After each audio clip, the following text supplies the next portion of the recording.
మీరు కూడా ఇంట్లో ఒంటరిగా ఉంటున్నారా? అయితే ఈ వీడియో మీకోసమే. ఈ సంఘటన 1999 కాలిఫోర్నియాలో జరిగింది. మేరీ కాలిఫోర్నియాలో ఒంటరిగా ఒక అపార్ట్మెంట్లో ఉండేది. ఒకరోజు నైట్ మేరీ నిద్రపోతా ఉంది. అప్పుడు తనకి ఎవరో డోర్ కొట్టిన సౌండ్ వినపడింది.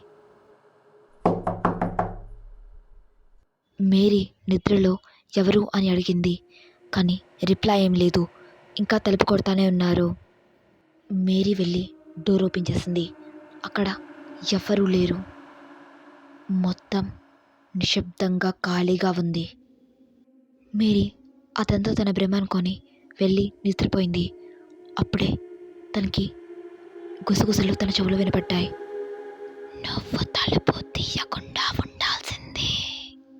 మేరీ కంగారుతో లేచి తలుపు వైపు చూసింది. అక్కడ తలుపు ఓపెన్ అయి ఉంది.